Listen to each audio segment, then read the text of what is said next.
before the brain injury, it was only 18 months ago, it was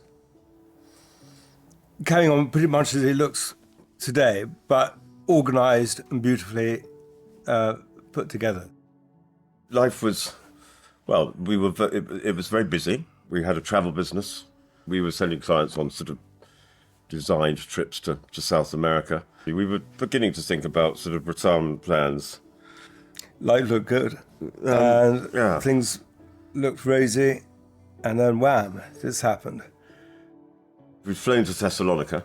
We went for a walk in the morning along the beach with your brother, and then came back. I don't remember that. You were chatting to your brother outside, and suddenly your brother came in and said that something's not right, something's not right. I kind of knew immediately, actually. To be honest, it was absolutely terrifying. You just don't know what to do. I mean, there was no preparation. Strokes do not happen in 58-year-olds who are being treated for blood pressure and cholesterol. And, you know, we were there thinking Simon was perfectly healthy and all that. I can't really remember much for the first 7 or 8 months. It was pretty dreadful. It was a long, hard journey. And I got back home in England and I wasn't driving. People had to drive me around. I was nowhere capable of driving. And the same to do with talking, same with everything like that, was held together and patched together, and it really was very difficult to make it work. I remember your brother said, "Is there anything I can do?" I said, "The biggest favour you can do your brother is to find him a good speech therapist." So that was kind of priority number one. Speech therapy made me think about things. I had to think, I had to construct, had to say things, and slowly and surely they came together. It was very good, very pleasing, but very hard work. Aphasia is a strange condition. I still find it very difficult. It is very difficult for people to understand. No one's heard of it. Actually, the most amazing thing was his doctor saying, "I've never heard of aphasia. What's aphasia?" No, well, that's the whole problem. It has an effect, and it affects people in totally different ways.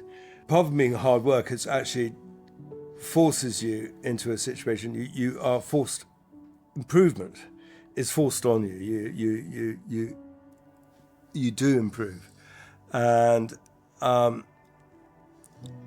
I came out 4 weeks later, or 4.5 weeks later, with quite a good feeling.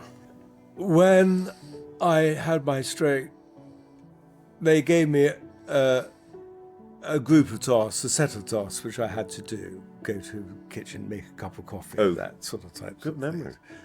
And it was not perfect. It has certainly improved since then. I could now do it with my eyes shut. But those days, I really had to concentrate on every single thing I did and do it all in the right order. You do work hard at it, and it becomes second nature once again. But each thing, when it comes to be done, starts like that, starts very difficult, becomes easier. The garden was a godsend because it kept you out, it kept you motivated. Because one of the things about the type of stroke he has is it does affect motivation. Although what it doesn't affect is your humour. What I find amazing about Simon is you're actually quite a nice person these days. Sometimes I'm amazed, actually, how chipper and chirpy you are and all that about it. I am undoubtedly one of the lucky ones. If nothing else, I can put together a sentence. It might not be what I wanted to say.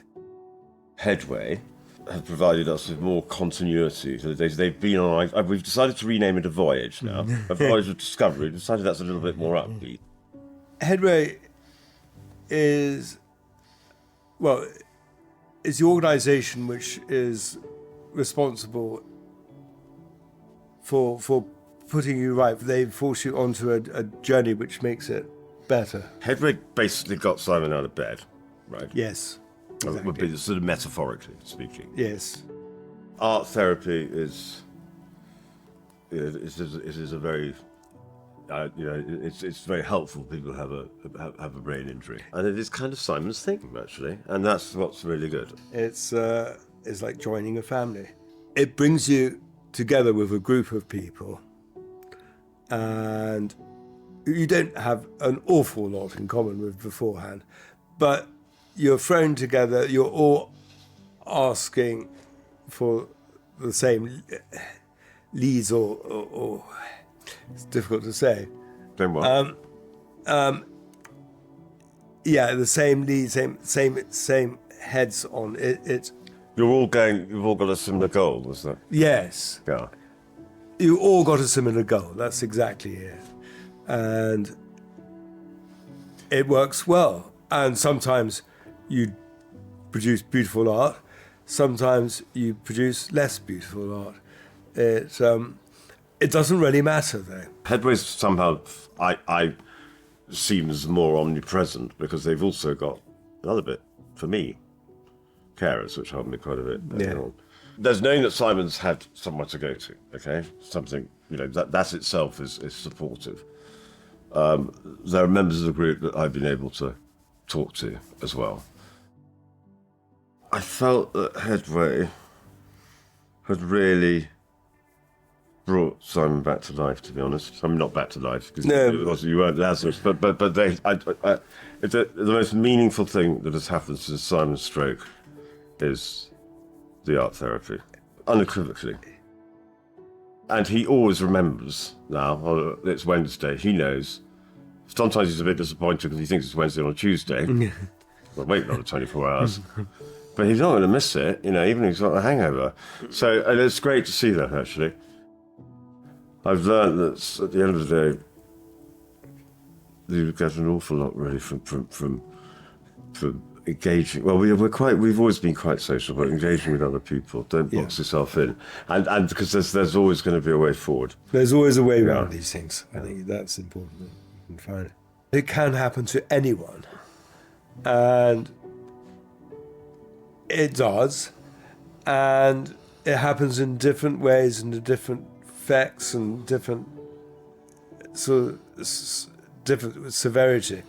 I think everybody is vulnerable to it, and that's the thing to remember, is that you can always be affected by it. If you are affected by it, try and make light of it. Sometimes the things you've got to grasp and get a hold of are quite dark, and